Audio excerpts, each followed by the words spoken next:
Welcome back to FanTalk, everybody. I'm David. I'm Simon. So, here's the thing, guys. We did a trailer reaction to Picard, the second trailer. We did one for the first trailer. We had no problems. We did one for the second trailer, and CBS has kicked it off of our site twice. Well, I'm assuming it's CBS because YouTube kicked it off. But... Yeah, YouTube kicked it off, but it's saying that it's some kind of copyright infringement, which I don't understand because we've done it on the first one, and all we do is the trailer reaction. We talk about it for our fans. So we had our own commentary. It's not like we're saying like, hey, we're showing somebody else's work just to do something. Yeah. So in light of a little bit of defiance here, we're gonna watch it again. But we're going to watch it on mute, so there's no sound. We'll hear it because we're wearing these, but you guys won't hear the sound because we're just going to be talking about it. Yeah. If you go and see the trailer, go see the trailer. Yeah, and we're going to watch this again out of pure defiance to whoever keeps kicking this stuff off, because I feel like in today's world there is a ton of people doing reactions. Yeah, it's just silly, and it cracks me up because we actually had a thing with the Maleficent trailer as well, saying that if we made any money off of it, that Disney wanted it, which I thought was hilarious. Yeah. But I digress. Let's watch the Picard trailer. Yes. This is the second trailer. And also, we're providing a great service to CBS by helping with the advertising and promotion. I know, don't get it. There's the vineyards of good old Picard. Which I kind of showed in the very last episode of the season 7 as well. Yeah. Older, with the time hopping with Q. Yeah, and obviously this is some kind of a dream sequence. They're both in their original uniforms. Yeah, they're in their original uniforms, and obviously he's gone. I don't know about that. And it looks like he has captain's ranks on him, and I think he became an admiral at some point. Yeah. Don't do it! No, no. He named his cat number 1. His cat. Yeah, I wish that Picard was the dog, man. Oh, yeah, there's the dog.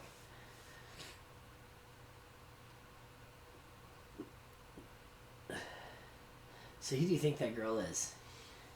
Think it's his daughter? No.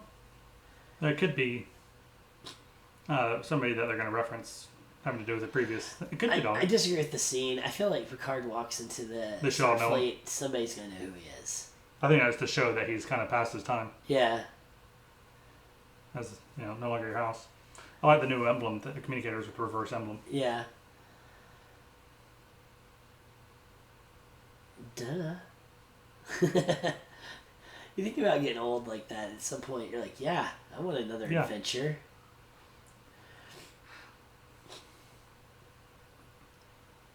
Getting his crew together. Lots of Borg stuff going on here. Yeah. Speaking of which, I think this is 7 and 9. Yeah. So he's wanting to try and correct something that Starfleet doesn't want him to be involved in. Yeah. Obviously, they don't want him involved, and probably because,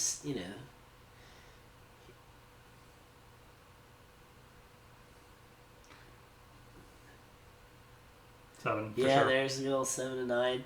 I feel like this is going to be a really good series. I'm excited. Jonathan Frakes is Riker. Yeah. He pulled himself back together a little bit. You should have seen some other pictures of him recently. And Deanna Troi, we're going to start this. She keeps looking like people are breaking out lightsabers, doesn't it? I'm like, come on now. That's because their phaser blasts are so long. Sometimes he sounds so young, and other times he sounds like he's about to keel over. I'm looking forward to it. I'm looking forward to this. I gotta say, out of all the Star Trek series, it's the first one that actually is kind of basically a sequel. If you think about, okay, it's a series, but it's a new series, but Picard, it's a series involving characters from the original series. It's the first Star Trek series to really do that. That's a sequel to a direct sequel to a different series. Yeah. As opposed to, okay, that's true. Let's write this saying? down. The, not counting the animated series. Yeah, no, I'm not counting that stuff. I'm talking about an actual Star Trek. Because Next Generation was a reboot, or not reboot, remake. DS9 and Voyagers were spin-offs. Yep. Of the remake. Yep. Enterprise was a prequel to all of it. Yeah. Discovery is Discovery. Cool. Yeah. So this would be a direct sequel to the remake. Yeah. Yeah. It's a continuation of a character who's established in the previous series. Right. Yeah, but and the fact they've already dropped Riker, Troy, assuming she hadn't changed her name, Data to an extent, Seven, they've dropped those by the second trailer. Yeah. So they're obviously going to keep some in reserve. Yeah. For for people wanting to watch it. So I'm looking forward to seeing who else they get back in there. Yeah. So you're looking at enough of the original. So now Seven actually was from Voyager, but obviously she's going to know Picard because he was Borg at one point. So. Yeah, it'll be interesting to have them. I don't know, meet for the first time, or they implied they met previously in the past. Yeah. Other ones that I could. I mean, there's a ton of characters to draw from, but ones I could realistically see. Geordi would be, especially if Data getting rebuilt as part of it. Yeah. I can see Geordi LaForge easily being pulled into it. I'm trying to remember what happened with Worf's character. No, he became ambassador to the Klingon Empire for the Federation at the end of DS9. So unless they really draw him back and write him in, because Michael Dorn wanted to do it, they could do it, but that doesn't make as much sense in what I see of the storyline so far. O'Brien, I think, was relocated back to teach at Starfleet Academy at the end of DS9, so that could make sense. Yeah, O'Brien, it would make sense. I mean, he was on Deep Space Nine for a while, but I mean... He started off in Next Generation. He was in the pilot episode. Yeah. As, nameless transporter guy. He kind of grew into the character. Yeah. There's a ton of characters to think about, but those are kind of some of the main ones. I'm trying to think of any of the other Next Generation main characters. I guess Dr. Crusher. Also, Wesley, I guess. I'm not sure if he actually ever. No, he did come back. He was at. He was in briefly one of the movies, because he disappeared with the Traveler in the TV series and disappeared forever, and no one ever heard him from again. Fans rejoice.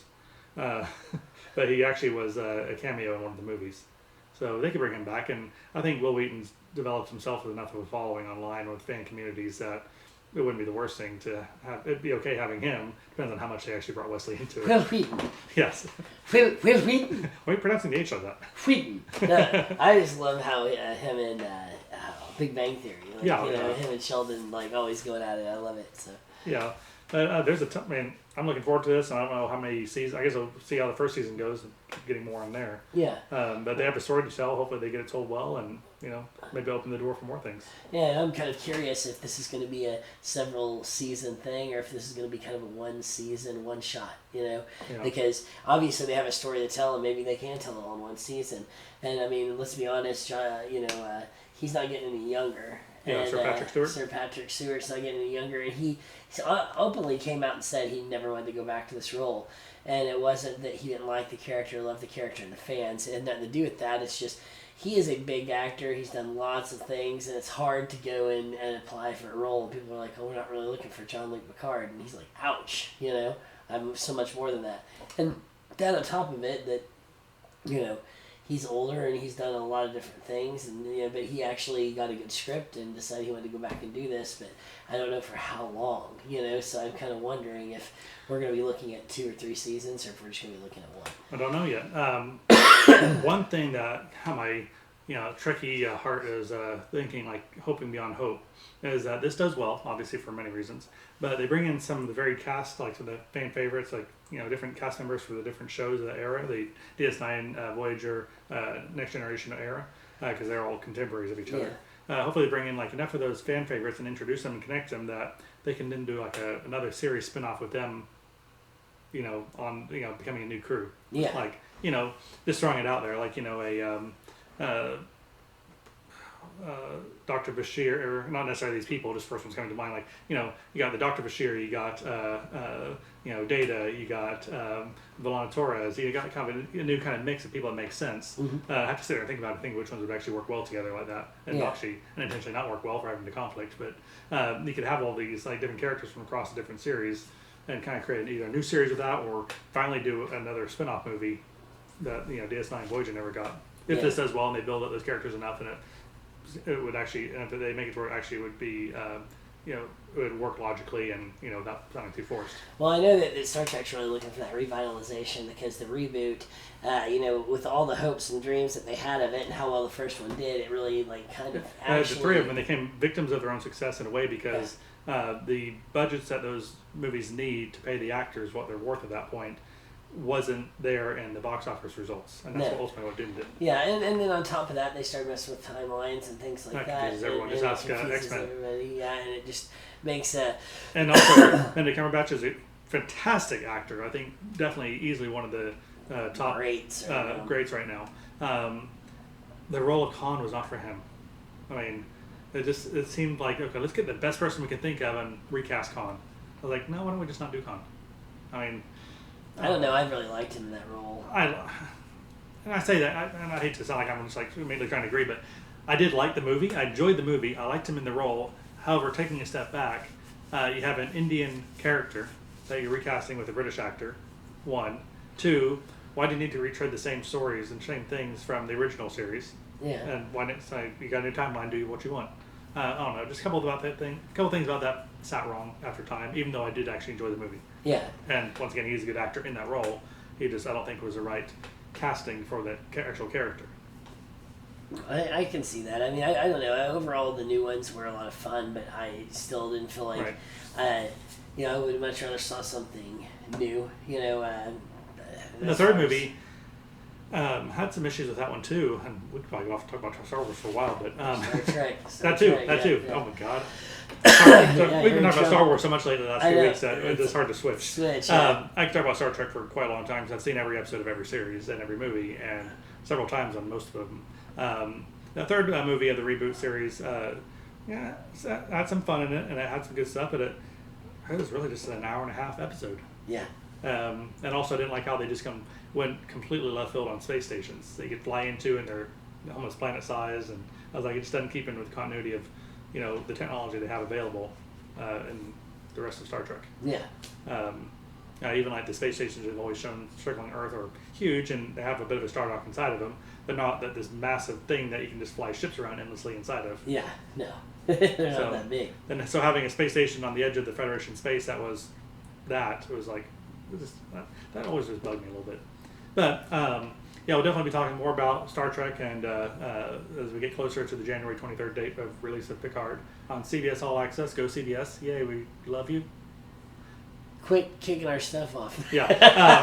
Now, one thing we're going to put together before then is a kind of a recap of what's needed to know for anyone that wants to get into Picard that doesn't necessarily know all the Star Trek lore, because it is pretty deep. It does. It goes on for a lot, so there's a lot to cover. So. Let's see. 3, 21, 24, 27 plus Discovery, so you got about 28, 29 seasons. Each season with 20 to 25 episodes, each episode 45 minutes long, plus 12 movies or so, 13 movies. It's a lot for anyone to catch up on. So if you haven't followed this, we will do a really quick rundown. I say quick. We might do a couple episodes rundown of some of the stuff leading up to the Picard release. I think we'll focus in on what you probably need to know about Picard. Really, that's it. And maybe touch on some of the other characters we know are going to be in the show. Right, which most of those from Next Generation lore will just follow it right into Picard, but we'll touch in who 7 and 9 is, why she's important, stuff like that. So we're going to do like a recap of Star Trek before Picard comes out. So we'll be putting that together, and stay tuned. Thanks for watching. Don't forget to like, subscribe, ring that bell, ring it. Ring it. You're thinking about it. Ring it. See you next time.